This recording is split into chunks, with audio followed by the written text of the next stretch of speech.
नमस्कार साथियों, सरल संस्कृत चैनल पर आप सभी का स्वागत है। BAMS के पाठ्यक्रम के अंतर्गत हम कारक प्रकरण का अध्ययन कर रहे थे। हमने देखा कारक किसे कहते हैं और कारक कितने हैं, तो 6 है।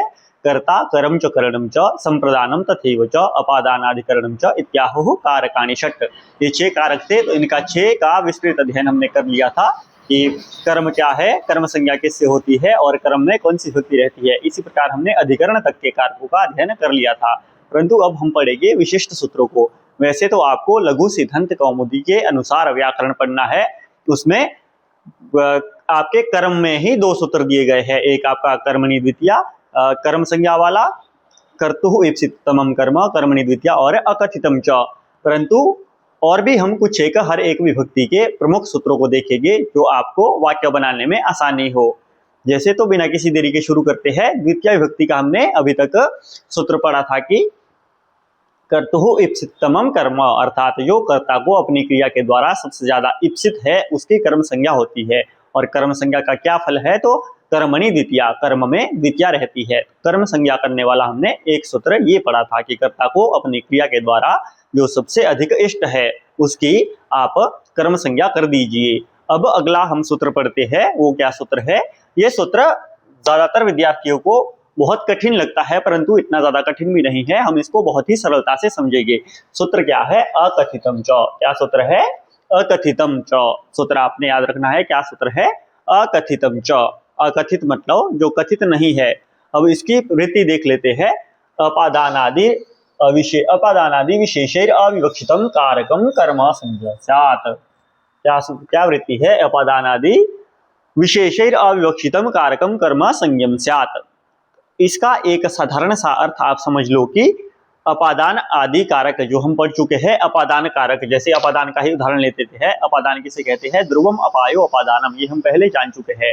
परंतु अगर आपको वहां पे अपादान करने की विवक्षा नहीं हो रही, आपको कारक को अपादान के तरीके से बोलने की विवक्षा नहीं है, तो आप उसकी जगह इन 16 धातुओं से कर्म कर सकते हैं। उस कारक की आप वहां कर्म संज्ञा कर सकते हैं, परंतु कहाँ, सिर्फ 16 धातुओं में। कहाँ, सिर्फ जो आपके 16 धातुएं यहाँ पे दी गई है, सूत्र में 16 धातुएं बताई गई है, उन्हीं 16 धातुओं में। एक बात आप हमेशा ध्यान रखिएगा कि विवक्षातः कारकाणि भवन्ति। कारक कैसे होते हैं, तो विवक्षा से। विवक्षा अर्थात बोलने वाले की इच्छा, बोलने वाला जैसे भी बोलना चाहे उसी प्रकार कारक होते हैं, बोलने वाले की इच्छा पर निर्भर करते हैं। जैसे मैं आपको उदाहरण दे देता हूं कि आपने बोलना है कि राम भोजन पकाता है। क्या बोला आपने कि राम भोजन पकाता है, तो यहाँ पे आप कर्ता किसे बना रहे हैं, भोजन पकाने की क्रिया का कर्ता कौन है, तो आपने बनाया है राम। परंतु आपकी इच्छा नहीं कर रही राम को कर्ता बनाने की, तो आप बोल सकते हैं कि आग बहुत अच्छा भोजन पकाती है। जो चूल्हे की आग है ये बहुत अच्छा भोजन पकाती है, तो अब कर्ता कौन हो गई, आग। अगर आपको आग बोलने की विवक्षा नहीं है, तो आप ये भी बोल सकते हैं कि हमारा जो पतीला है या कुकर है ये बहुत अच्छा खाना बनाता है। तो आपने देख लिया, आपकी इच्छा पर निर्भर करता है, आप किसे कर्ता बनाना चाहते हैं, किसे कर्म बनाना चाहते हैं। उसी में आपको ये 16 धातुओं में एक छूट दी गई है कि अगर आप अपादान आदि कारकों की विवक्षा में इन 16 धातुओं से कारक नहीं कहना चाहते, तो आप इसमें कर्म कर सकते हैं, उसकी कर्म संज्ञा कर सकते हैं। कर्म संज्ञा किस सूत्र से होगी, तो अकथितम चॉइस सूत्र से कर्म संज्ञा होगी। कर्म संज्ञा का क्या फल है, ये आप जानते हैं, कर्मणि द्वितीया। 16 धातुएं पहले देख लेते हैं। 16 धातुएं कौन कौन सी है, 16 धातुएं है दुह, याच, पच, दंड, रुध, प्रच, ची, ब्रू, शास, जी, मथ, मुष, नी, वह, मुष, नी, ह्री, कृष और वह। ये 16 धातुएं आपको पुस्तक में भी इसी प्रकार लिखी हुई मिल जाएगी। और मैं इनके सबके अर्थ बहुत ज्यादा आपको नहीं बताऊंगा, क्योंकि अर्थ तो इनके पुस्तकों में लिखे ही रहते हैं और इनके प्रत्येक के उदाहरण भी आपको पुस्तक में मिलेंगे। अगर आप एक भी उदाहरण इसका समझ जाएंगे तो आपको उदाहरण समझने में बहुत ही आसानी होगी। फिर भी अगर आपको कठिनाई आती है तो आप कमेंट करके पूछ सकते हैं, मैं इससे भी ज्यादा विस्तार से आपको बता दूंगा। अब इसको समझते हैं, आप समझ जाएंगे तो ये सूत्र बहुत ही आसान है। समझने का प्रयास कीजिए कि क्या कहा है कि इन 16 धातुओं से, जो यहाँ पे 16 धातुएं गिना दी है, जो ये 16 धातुएं है, इन 16 धातुओं से अपादान आदि से अविवक्षित, अविवक्षित अर्थात अपादान आदि कारकों में उसको बोलने की विवक्षा ना हो, आप अपादान को अपादान की तरह नहीं कहना चाहते, तो क्या कर सकते हैं, आप अपादान आदि से विवक्षित कारक की कर्म संज्ञा कर सकते हैं। अब इसको बहुत ही एक आसान उदाहरण से समझिए। पुस्तक में भी आपके यही उदाहरण, हमेशा हर एक पुस्तक में आपको यही उदाहरण देखने को मिल जाएगा। तो हमने वाक्य बोला, शाम गाय से, जो श्याम है वो गाय से दूध को दुहता है। क्या वाक्य है? हमारा वाक्य है श्याम गाय से दूध को दुहता है। अब इसमें देख लीजिए, दुहना एक क्रिया है। क्या है? क्रिया है। तो क्रिया क्या है? क्रिया में जो धातुएं होती है वे क्रियापद होते हैं। तो क्रिया में आ गई हमारी दुह धातु। क्या आ गई? दुह धातु। दुहता है तो दुह धातु है। दुह धातु अर्थात दोग्धी, दुह धातु का प्रयोग है। अब वाक्य देख लीजिए हिंदी में, तो श्याम गाय से दूध को दुहता है। किससे दुहता है? तो गाय से दुहता है। दूध किससे पृथक कर रहा है? चिन्ह के हिसाब से भी आप देखेंगे तो कर्ता ने कर्म को करण से के द्वारा संप्रदान से पृथक, तो से पृथक, गाय से दूध को पृथक कर रहा है। गाय से दूध दुहेगा तो दूध गाय से पृथक हो जाएगा और शाम के पास आ जाएगा। शाम जो बाल्टी ले जाएगा, जो कुछ भी ले जाएगा, उसमें गाय से दूध अलग करके अपने पास ले आएगा। तो पृथक क्या हो रहा है? उसमें आपकी जो पृथक होने की स्थिति में जो ध्रुव है, ध्रुव क्या है? गाय है। दूध अलग हो रहा है परंतु गाय तो वही की वही रहेगी, स्थिर रहेगी। तो पृथक होने की स्थिति में ध्रुव क्या है? गाय है। तो गाय की क्या संज्ञा हो जाएगी? अपादान संज्ञा हो जाएगी। क्या संज्ञा हो जाएगी? अपादान संज्ञा हो जाएगी, क्योंकि हमने पढ़ा था ध्रुवम अपाये अपादानम, अपाये ध्रुवम अपादान संज्ञा स्यात्। ये आप सूत्र पहले पढ़ चुके हैं, इसलिए मैंने आपको पहले सारे सूत्र पढ़ा दिए थे, फिर आपको ये सारे अच्छे से समझ आएंगे।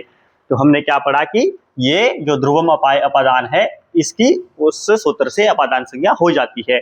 अब किसको अपने दोहन क्रिया के द्वारा किसको सबसे अधिक दोहना चाहता है? तो दूध को।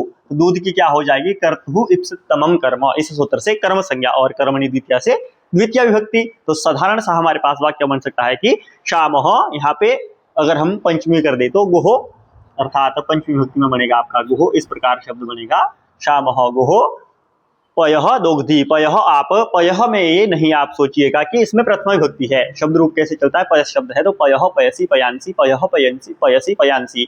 द्वितीया में भी पयः ही बनता है, इसीलिए मैंने दुग्ध साथ में लिख दिया है। तो दुग्धम, इस प्रकार आप बोल सकते हैं कि दुग्धम दुग्धी, या पयः आपको पुस्तकों में पयः देखने को मिलता है, तो वहां ये मत सोच लीजिएगा कि ये पयः प्रथमा विभक्ति का है। पयः प्रथमा विभक्ति का नहीं है, ये द्वितीय विभक्ति का एक वचन है। क्यों? क्योंकि दूध की जो पय की है, पयः दूध को बोलते हैं, तो पयः की, इसमें पय की क्या हो गई है? कर्म संज्ञा, और कर्मणि द्वितीया से इसमें द्वितीय विभक्ति है। श्यामः पयः दोग्धी, अर्थात श्याम पय को, दूध को दोहता है। अब हमने क्या पढ़ा है कि सूत्र ने क्या बताया है कि इन 16 धातुओं से अगर आपको अपादान कहने की विवक्षा नहीं है तो आप उसमें क्या कर सकते हैं? उसकी कर्म संज्ञा कर सकते हैं। अगर ये भी वाक्य सही है, अगर आप इस प्रकार भी बोलेंगे कि श्यामः गुहो पयः दोग्धी, तो इस प्रकार भी ये भी वाक्य गलत नहीं होगा, परंतु आप इसको ज्यादा इस सूत्र के अनुसार शुद्ध कर सकते हैं। तो कैसा होगा? हमने पढ़ा है कि आपको अपादान कारक में कहने की विवक्षा नहीं है तो आप इसको कर्म कर सकते हैं। सिर्फ 16 धातुओं में ही ये छूट दी गई है, बाकियों में नहीं, क्योंकि यहाँ पे दो धातु का प्रयोग है। तो हम इसको, इसकी क्या कर सकते हैं? अपादान से विवक्षा नहीं है हमारी कहने की, तो हम इसकी कर्म संज्ञा कर सकते हैं। अब हमने इसकी क्या कर दी? कर्म संज्ञा। किस सूत्र से कर दी हमने इसकी कर्म संज्ञा? तो हमारे पास सूत्र है आपका अकथितम च, इस सूत्र से क्या हो जाएगी? इसकी कर्म संज्ञा हो जाएगी। कौन सी संज्ञा हो जाएगी? कर्म संज्ञा। यहाँ पे क्या कर दी हमने? कर्म संज्ञा। किस सूत्र से? अकथितम च, क्योंकि सूत्र ने क्या कहा है कि अपादान आदि से आपको इस कारक को कहने की विवक्षा नहीं है, तो अकथितम च, इस सूत्र से आप इसकी कर्म संज्ञा कर सकते हैं। कर्म संज्ञा का क्या फल है? तो कर्मणि द्वितीया होकर इसमें द्वितीय विभक्ति हो जाएगी। कर्म संज्ञा किस सूत्र से हुई? अकथितम च। फिर किस सूत्र से इसमें द्वितीय विभक्ति हुई?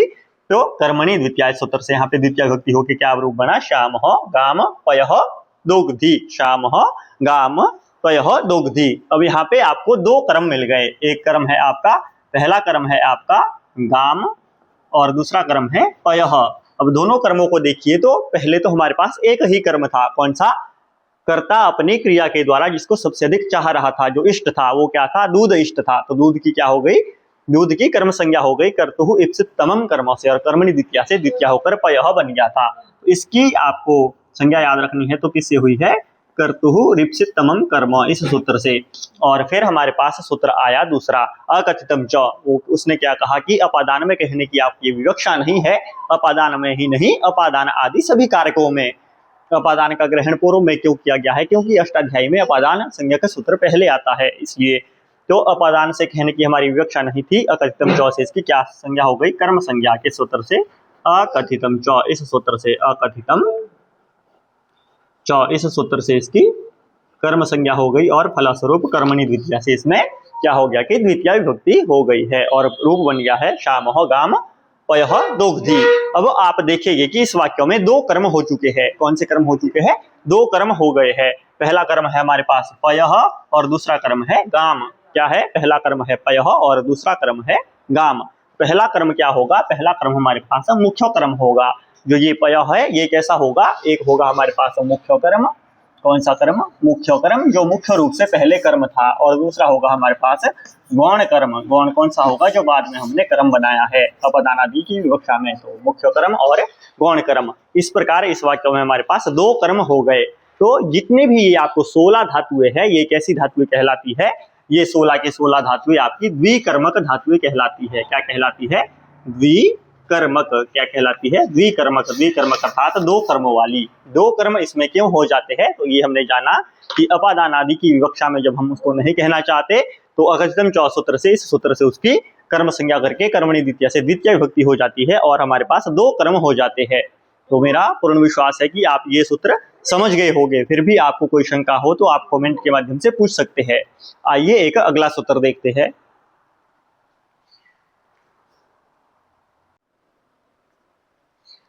द्वितीय विभक्ति के कुछ और महत्वपूर्ण सूत्रों को देखते हैं। तो एक सूत्र है आपका अधिशिंग स्था असाम कर्म। क्या सूत्र है? अधिशिंग स्था असाम कर्म। यूं तो ये इतना ज्यादा महत्वपूर्ण नहीं है, परंतु फिर भी कभी आपको परीक्षा में पूछा जा सकता है या अपने ही वाक्य निर्माण के लिए इसको आप एक बार जरूर समझिए। क्या सूत्र है? अधिशिंग स्था असाम कर्म। क्या कहता है? अधि। अधि हमने क्या पढ़ा है? अधि एक उपसर्ग है। उपसर्ग कैसे होते हैं? धातुओं से पूर्व में लगते हैं। क्या बोलता है? जब अधि उपसर्ग शेंग स्था और आस अस धातु के साथ जुड़ जाता है तो उस धातु के आधार की कर्म संज्ञा होती है। क्या होती है? उस धातु के आधार की जो है वो कर्म संज्ञा होती है। अब हमने आधार जाना है। आधार किसे कहते हैं? तो आधारो अधिकरणम। इस सूत्र में हमने आधार को अच्छी तरह से समझा था कि आधार किसे कहते हैं? वस्तु के स्थिर होने का जो एक बेस अथवा आधार आप कह सकते हैं, उसे ही आधार कहते हैं। हम जैसे भूमि पर खड़े हैं तो हमारे खड़े होने का क्या आधार है? भूमि है। उसी को आधार कहते हैं, उसी आधार को अधिकरण कहते हैं। परंतु ये क्या कह रहा है? अगर अधि उपसर्ग पूर्व में है और शींग स्था और अस इन धातु का आप प्रयोग कर रहे हैं, उसके आधार की जो है वो कर्म संज्ञा होती है। क्या होती है? उसके आधार की कर्म संज्ञा होती है। उदाहरण के माध्यम से समझते हैं। जैसे हमने वाक्य बोला कि विष्णु, भगवान विष्णु समुद्र में सोते हैं। कहाँ सोते हैं? समुद्र में सोते हैं। कहाँ सोते हैं? जो उनके सोने का आधार है वो क्या है? समुद्र है। तो वैसे आधारो अधिकरण में सूत्र से इसमें क्या हो जाना था? उसमें अधिकरण संज्ञाओं के सप्तमी विभक्ति लगनी थी। तो बनना था वाक्य की विष्णु समुद्रे अधिशेते। विष्णु समुद्रे शेते। परंतु सूत्र में कहा है कि अधिपूर्वक शिंग धातु। शिंग धातु का अर्थ है सोना, तो सोने के अर्थ में। परंतु अधिपूर्वक शिंग धातु है तो वहां पे आधार की क्या कर दो?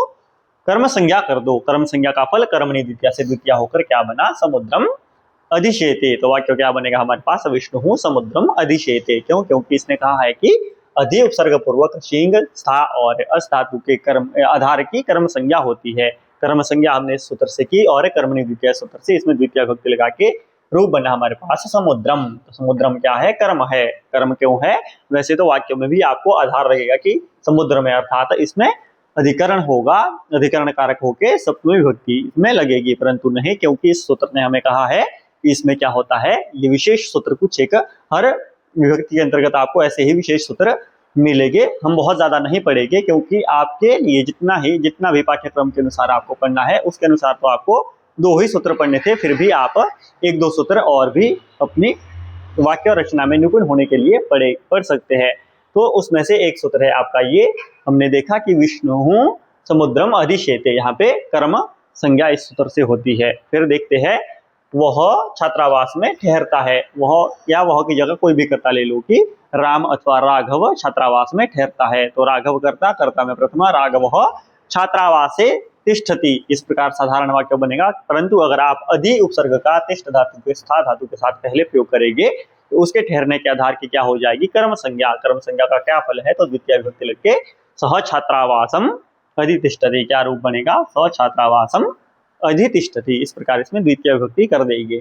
फिर एक और उदाहरण अब देखते हैं अस धातु का। तो भगवान शिव कैलाश में विराजते हैं। कैलाश, उनके विराजने का आधार क्या है? कैलाश। यहाँ पे उस आधार की क्या हो जाएगी? कर्म संज्ञा। तो वाक्य बनेगा शिव कैलाशम अध्यास्ते। क्या वाक्य बनेगा? शिव कैलाशम अध्यास्ते। इससे तो आपको बहुत ज्यादा प्रश्न कभी नहीं पूछे जाएंगे, परंतु इस वार्तिक से आपको प्रश्न पूछे जा सकते हैं। हमने पढ़ा है ये क्या है, ये सूत्र नहीं है, ये क्या है, वार्तिक है। क्या है, वार्तिक है। वार्तिकों की रचना किसने की थी, तो वार्तिकों की रचना हमने पढ़ा है कि व्याकरण के 3 मुनि है, उसमें से एक मुनि है कात्यायन, प्रसिद्ध 3 मुनि है, मुनित्रय, उसमें कात्यायन मुनि है, उन्होंने वार्तिक लिखे है। तो ये भी एक वार्तिक है। क्या वार्तिक है, आइए देखते हैं। अभितः परितः समया निक्षा हा प्रतियोगी अपि। क्या वार्तिक है, अभितः परितः समया निक्षा हा प्रतियोगी की योग्य अपि। ये क्या है, ये वार्तिक जो है वो कर्म संज्ञा नहीं करता, अपितु सीधी ही कर्मणि, सीधे ही मतलब इसको कर्मणि द्वितीय की विवक्षा नहीं रहती, ये अपने आप ही इसमें द्वितीय विभक्ति कर देता है। क्या करता है, कर्म संज्ञा नहीं अपितु द्वितीय विभक्ति ही सीधे कर देती है। ये वार्तिक ऐसा है। क्या वार्तिक है, अभितः परितः समया निक्षा हा प्रतियोगी अपि। तो क्या बोलता है, अभितः परितः समया निक्षा और हा और प्रति, ये इसने शब्द गिना दिए है कि अगर इन शब्दों का प्रयोग करेंगे तो उसमें आपको द्वितीय विभक्ति लगानी है। क्या करना है, उसमें द्वितीय विभक्ति करनी है। शब्द देख लीजिए, अभितः परितः समया निक्षा हा और प्रति। अभितः का अर्थ होता है दोनों ओर, परितः का चारों ओर, निक्षा का नजदीक और प्रति का ओर, समया का भी नजदीक। हा का अर्थ होता है धिक्कार, किसी को धिक्कारना। ये इनके अर्थ रहते हैं। अब इनका उदाहरण देख लेते हैं। जैसे हम वाक्य बोलते हैं कि नदी के चारों ओर वृक्ष है। क्या बोलते हैं कि नदी के दोनों ओर, अभितः तो दोनों ओर, नदी के दोनों ओर वृक्ष है। तो वहाँ पे नदी के संबंध में आप षष्ठी विभक्ति वहाँ पे सोच सकते हैं, परंतु वार्तिक ने कहा है कि इनके योग में द्वितीय विभक्ति लगा दो। तो अगर इनका प्रयोग करेंगे तो क्या वाक्य बनेगा, नदीम। क्या वाक्य बनेगा, नदीम। द्वितीय विभक्ति एक वचन में, नदीम अभितः वृक्षः सन्ति, नदी के दोनों ओर वृक्ष है। उसी प्रकार परितः के प्रयोग में ग्रामम, ग्रामम अर्थात तो द्वितीय विभक्ति, ग्रामम परितः वनम अस्ति, गांव के चारों ओर वन है। फिर नगरम समया नद्यः सन्ति, नगरम निक्षावा नद्यः सन्ति। इसके दो वाक्य बनेंगे, एक नगरम समया नद्यः सन्ति, नगर के नजदीक नदी, बहुत सारी नदियां हैं, और दूसरा नगरम निक्षा नद्यः सन्ति, नगर के नजदीक नदियां हैं। दोनों का अर्थ निकट ही होता है, इसलिए इनको दोनों को साथ लिख सकते हैं, परंतु वाक्य आप दो बना सकते हैं। दो बनेंगे कैसे, नगरम समया नद्यः सन्ति, नगरम निक्षा नद्यः सन्ति। वा का हमने जो अव्यय पद पढ़े हैं उसमें वा का अर्थ देता है अथवा, तो या निक्षा लगा दो या समया लगा दो, कोई भी इसमें से आप लगा दो, क्योंकि सूत्र ने क्या बोला है कि समया और निक्षा इनके योग में द्वितीय विभक्ति रहती है, तो नगर में द्वितीय विभक्ति कर देंगे। तो अब देखते हैं धिक्कार के योग में कि दुर्जनों को धिक्कार है, दुर्जन तुझ पर अधिकार है, तो क्या बोलेंगे, हा दुर्जनम। दुर्जन में द्वितीय विभक्ति, तो हा दुर्जनम। उसी प्रकार प्रति के योग में, प्रति का अर्थ होता है और, कि दीन के प्रति दया करो, दीन की ओर दया करो, हे प्रभु दीन की ओर दया करो। तो क्या बनेगा, दीनम प्रति दयाम कुरु। दीनम अर्थात दीन में द्वितीय विभक्ति करके दीनम प्रति दयाम कुरु, दीन के प्रति दया करो।